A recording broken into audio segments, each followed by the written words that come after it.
Good evening and welcome to the Nevis Newscast. Today is Tuesday, November 15th, 2016.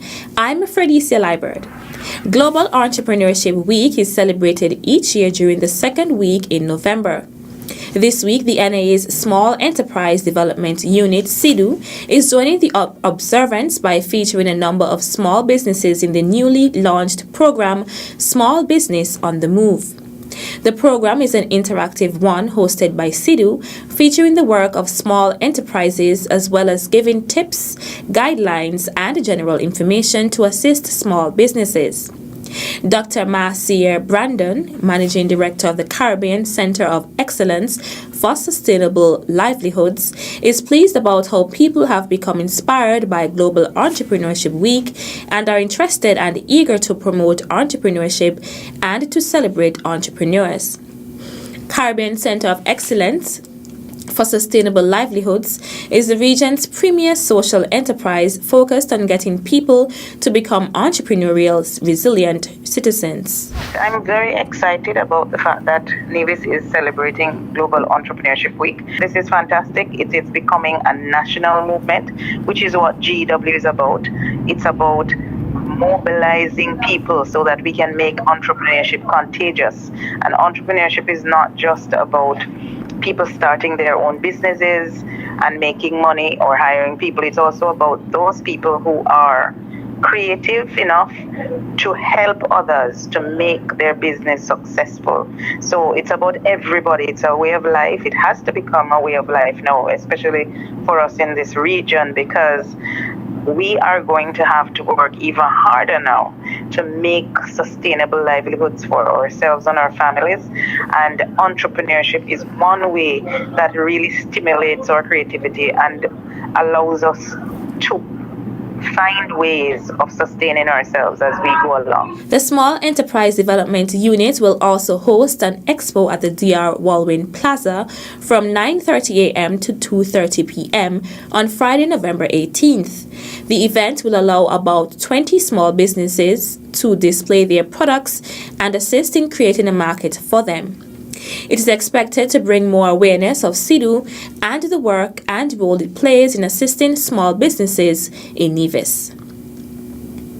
Building contractors are being invited to bid on the proposed emergency water storage facilities sub-project here on Nevis. The emergency water storage facilities will be located at community centers in Bath Village, Brown Hill, Pond Hill, and Hanleys Road. The works include, but are not limited to, the installation of plastic water storage tanks with associated plumbing. Bid or tender documents can be collected from the project coordinator at the Basic Needs Trust Fund office at the GMBC building on Government Road, Charlestown, Nevis.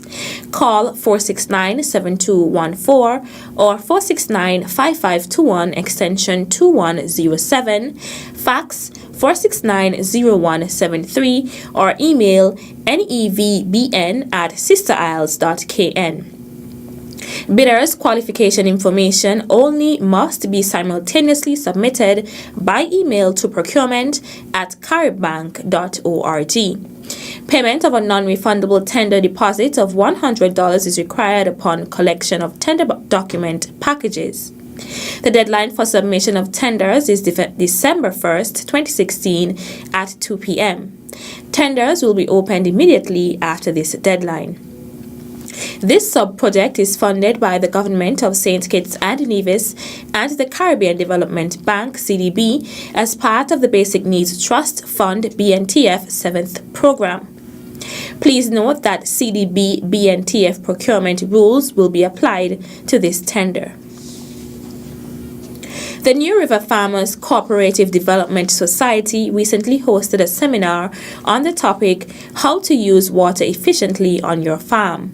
The seminar, which took place on Saturday, November 12th at New River, was facilitated by Dr. Hala C. Haley, former manager and water engineer at the Water Services Department on St. Kitts.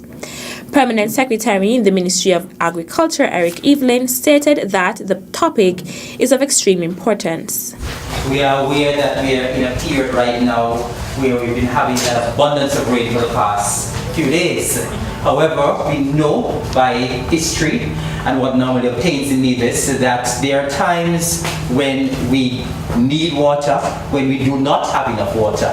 And so it is important that when we have water, that we use it efficiently. Evelyn encouraged the participants to learn as much as possible. I know New River is an area that normally has a good supply of water from the spring. However, there are times when the supply is limited.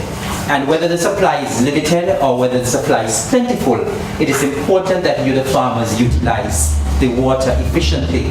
There are a lot of times when persons misuse the water. They allow the water to run overnight and they allow their plants to be overwatered. And those of us who know about production, we know that there is no sense in having the plants overwatered. The plants can use that much and that much only, for the rest will be going to waste. So I am happy that Dr. Siheli is here. I believe she is someone who can expound very well on the topic, and that is why she was chosen. And we are happy to have her over from St. Kitts to facilitate this session. The participants were informed of the topics: the water cycle, climate change, soil and water relationships, and irrigation. At the end of the presentation, the participants got a chance to ask questions based on the topics presented. The New River Farmers Cooperative Society was formed on October 19th, 2011. Still to come, police engage auto rental companies to discuss issues of concern. The details after this break.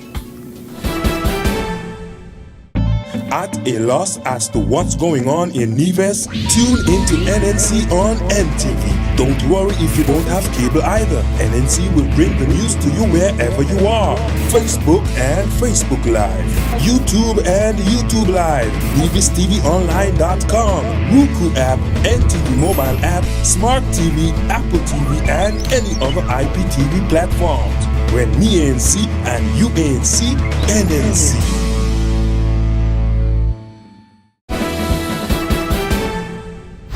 Welcome back. A productive meeting between the police and a group of auto rental owners and managers was held on Thursday, November 10th to discuss concerns faced by the owners and the police.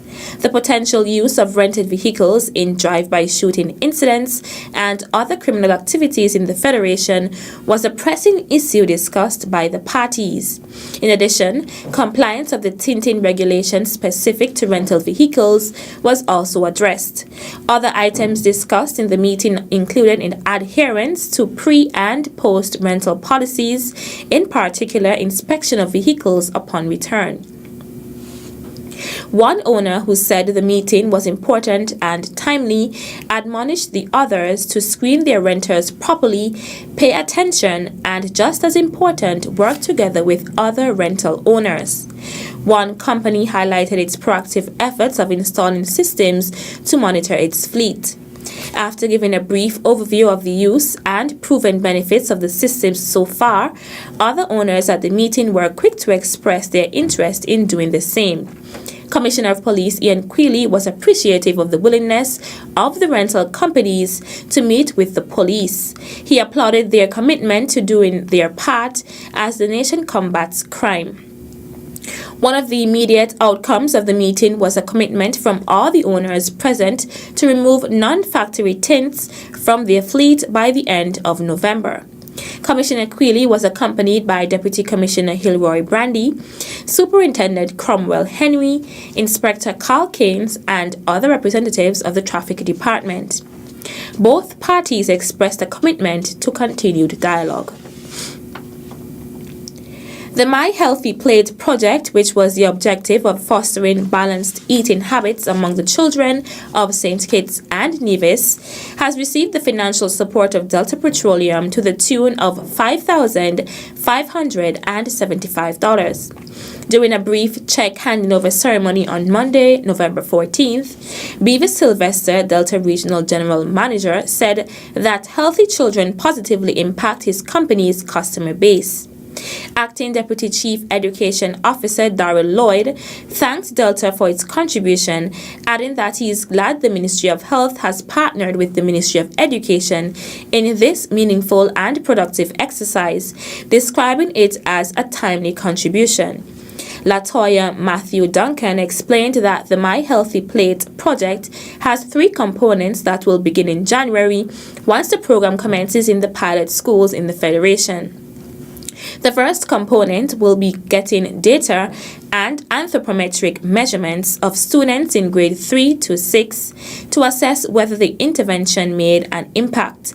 The second component is education sessions about portion sizes, how to choose healthier meals, healthier food options, how to limit salt, sugars, and fats in meals.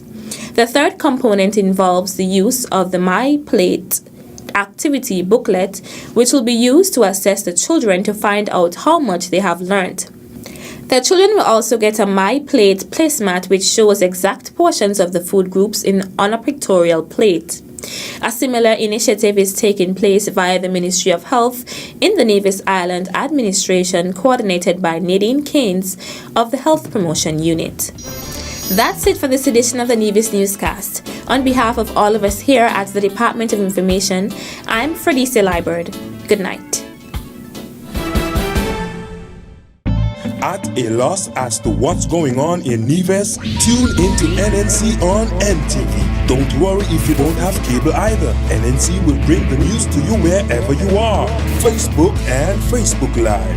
YouTube and YouTube Live. NevisTVOnline.com. Roku app, NTV mobile app, Smart TV, Apple TV, and any other IPTV platforms. When me ANC and you ANC, NNC.